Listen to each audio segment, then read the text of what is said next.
to know about it. And I myself very thankful for the organizing this event. Students are very important part of any society and play a very significant role in shaping societies and influencing political and social change throughout the history. The legacy of student movement is very diverse, such as free speech and democracy, education reforms, environmental activism, and also has contributed to cultural shifts and changes. The students have influential art, literature, music, and popular culture, reflecting the values and aspiration of the movement. And it has had a lasting impact on various aspects of society. A student can understand much better of any issues arising in the social sphere and can stand against without any bias. Another part of discussion is the importance of protest graffiti.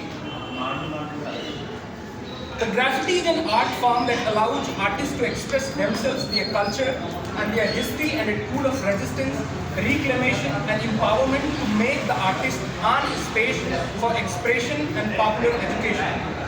Once again, I warmly welcome you all in today's discussion. Our esteemed speaker of today's topic, Professor Balbir Singh Butola, former professor at the Center of Study of Regional Development, CSRD, JNU, and I am very thankful to sir for accepting our request for this discussion. Professor Balbir Singh Butola has done his MA in 1980s, MPhil in 1983, and PhD in 1990 from JNU itself. He has published more. He has an experience of 28 years of teaching experience. His areas of interest and specialization are regional development and planning, political geography, and I am here very specific, but his areas of interest is very diverse. Recently, I went through his old lecture of sir, where sir is mentioning about his interest. I was just shocked that sir was telling that he was interested in the literature, English literature initially, and how did he came in the geography. Later he also mentioned that he was a part of, he has taken many papers from history and economics. Sir is currently visiting professor of King's College, University, London. Sir has published number of peer-reviewed papers, and his best peer-reviewed papers includes a spatial distribution of crimes against women in India, a case study in crime geography, Antimonies of Social Exclusion, Journal of Social Sciences, Journal of Banaras Hindu University, Census as an instrument of political technology in the age of biopolitics, human geography, and last not least, time as a mode of biopolitics, human geography, and many. Our next speaker is today's talk is Dolan Samanta, who is a former student of CHS. Will be speaking on our topic of importance of protest. She is a feminist and she has been very active within JNU with regard to the student movements, and she has also been part of the Free Hike movement. So I would like to ask you firstly to sir to give some some major themes, the importance of protest. And I would like to, I would request you to cover major parts in 20 to 30 minutes so that we can include more questions of the students. Yes, over to you, sir.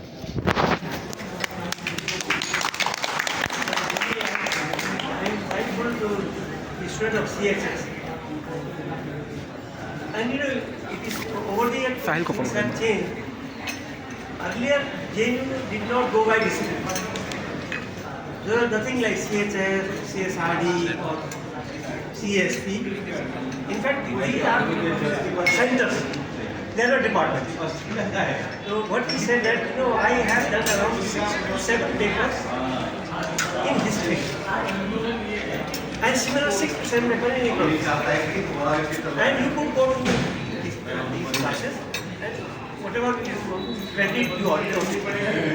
My entry in the JNU, therefore I did not distinguish myself whether I am a geographer or a person of literature or historian. I came to JNU the same year when emergency was claimed down. 25th June 1975 when this was went down. And July I came. Now when I came to JNU, one of the founding member of JNU was Munish Raja. And you see the walls, all our posters were there. There are some people who said that this is really destroying the ethics and aesthetics of JNU. They are destroying the beauty of it. In Periyar Hostel there was a meeting.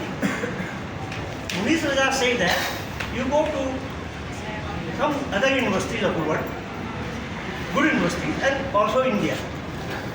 The walls are neat and clean, but occasionally these walls get spoiled by spillover of bloods because of a lot of fighting goes on.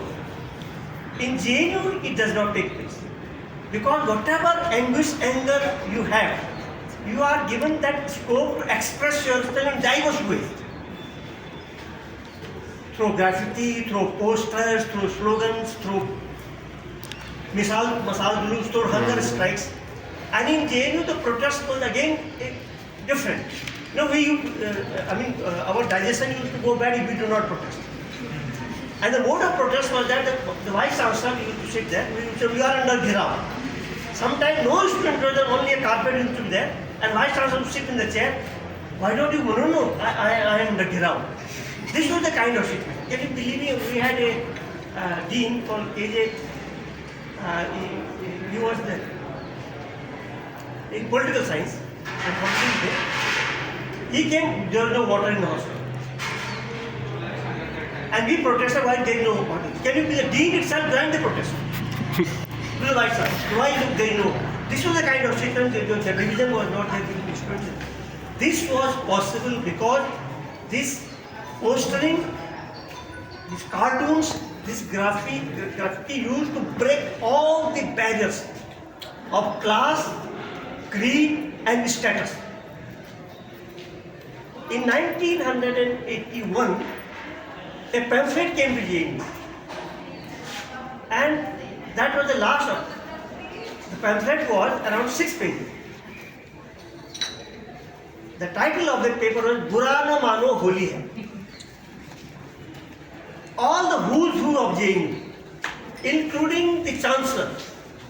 At that time, Chancellor used to be Prime Minister of India, Mrs. Gandhi. Everybody and people, nobody took offense to that.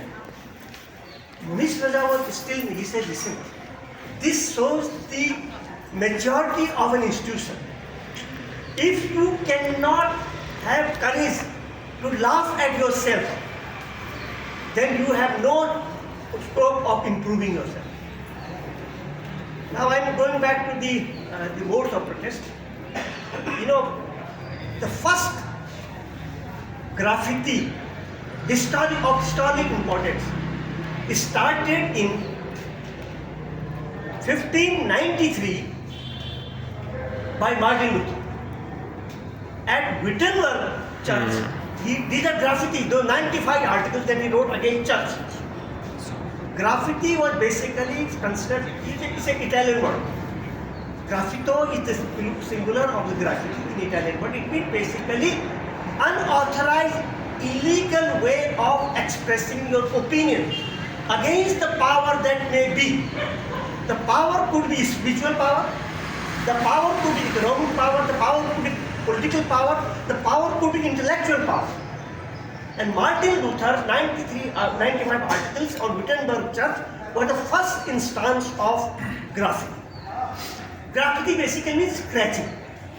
He did not take pen and paper on this thing, he really scratched the wall of this thing, and from there the entire Protestant movement started.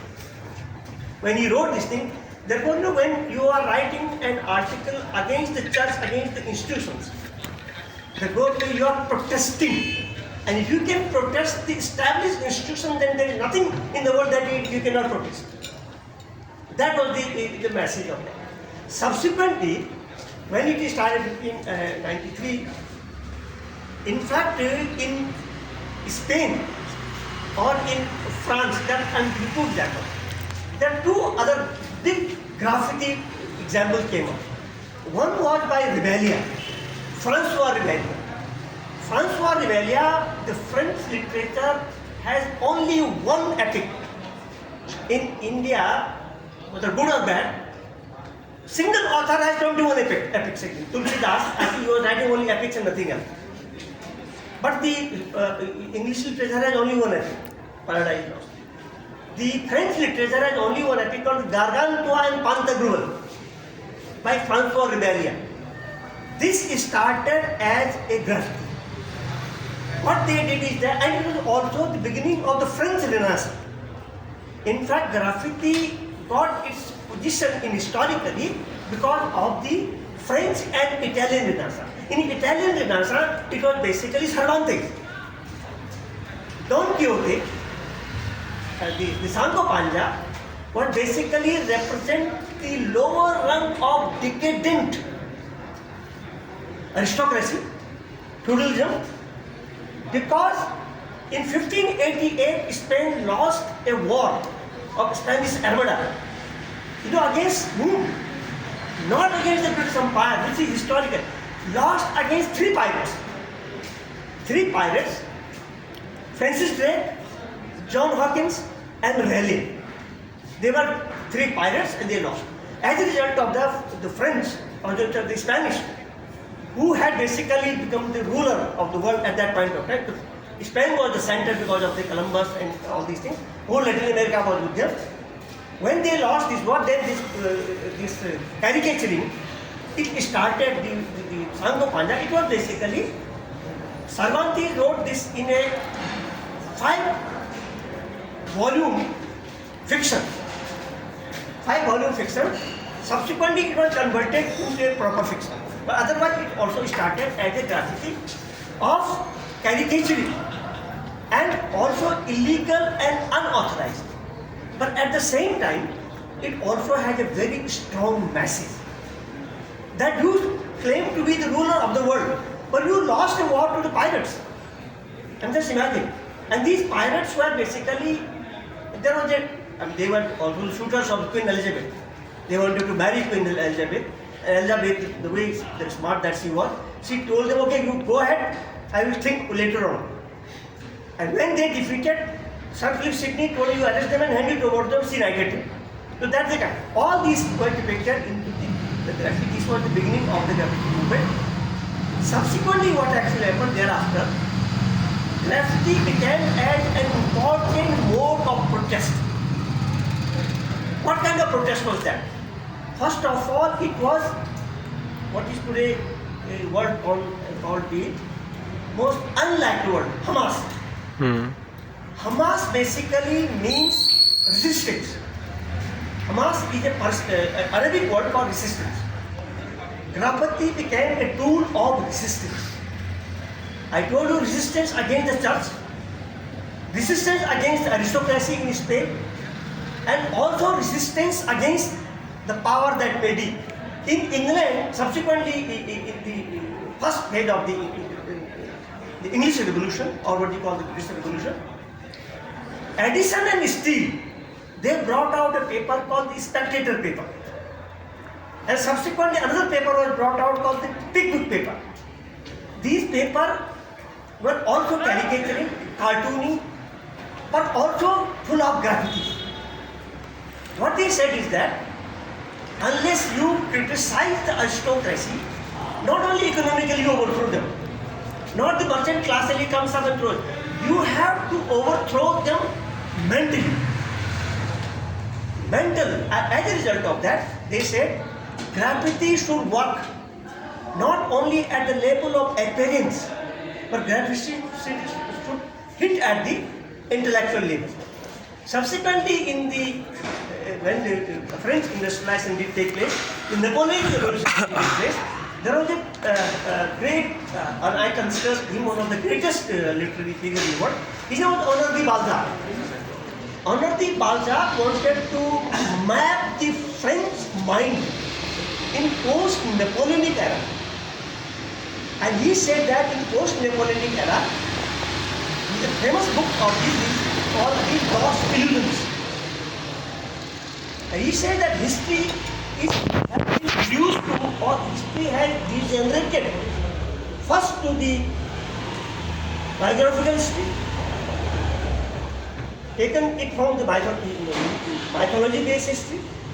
Then subsequently it came to political history, biographical history. Now it is landing into materialistic history. But what actually happening is that human history is missing.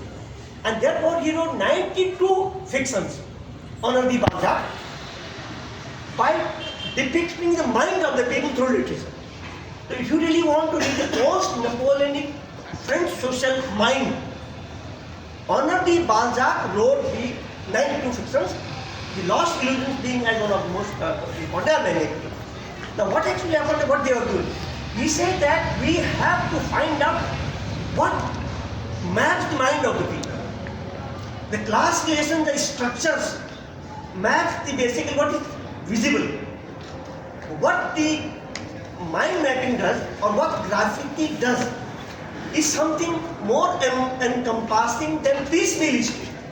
What they call the materialist history is of piecemeal history, political history of piecemeal history, economic history of piecemeal history, the history that is depicted through literature and literature combined with art and craft.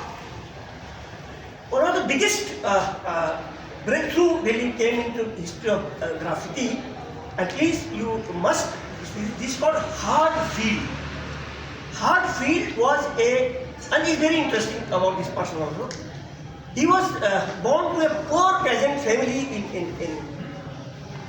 Germany or France, I think in Germany.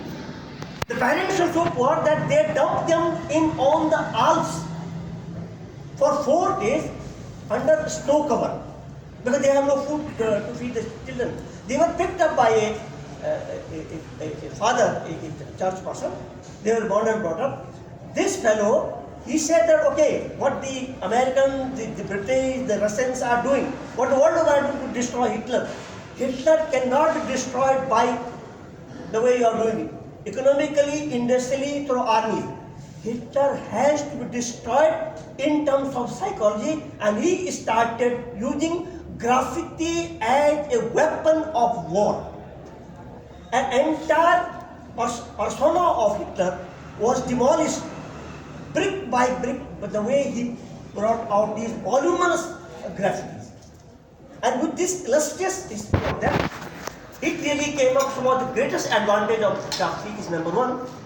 It was really summarized or really dramatized by a great scholar, now nobody really reads him. His name was Michael Bakhtin.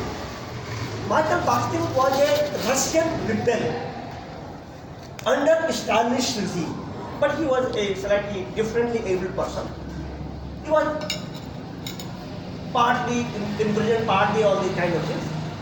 Then he started inventing a new language, new craft. And he went to France's rebellion and took out that.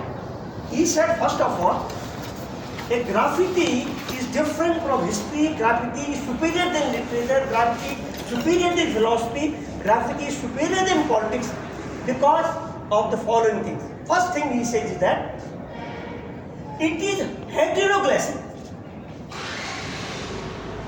Heteroclassic in the sense, he says simply, when I am saying that this girl is sitting here, I say she is a nice girl. And you will think that I have praised this girl. Yes, she is nice. He says, sorry, no. I have not said that this girl is nice. I have not said anything about this girl. I have said about myself. Whatever I have an idea of a nice girl, she represents that. So instead of telling the girl is nice, my idea is basically instead of you telling to somebody else, you are telling about yourself. That's the number one point. Second thing what he says is that when I say the girl is nice, am I saying the girl is nice? Or when I say girl is nice, do you really understand that girl is nice? No. In fact, the way nice has been conceived socially, the way people in society understand being nice. the nice meaning, the connotation of nice is not given by me, not by her. It's the society, the way it has understood it. So as a result of that, at a given point of time, any word, any picture that you draw is basically history. It has a baggage of history. But apart from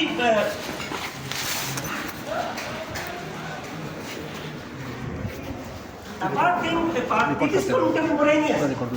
At a given point of time, an intervention is being made. But at the same time, unlike history and politics, history basically is the record of the past, it is more applicable to future.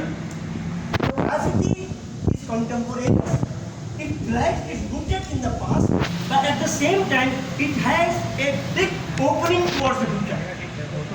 So the meaning of graffiti is not only embedded into present, but it is more meaningful to the future. Okay, that's your number one. So it is heteroclassic. Heteroclassic also means that it always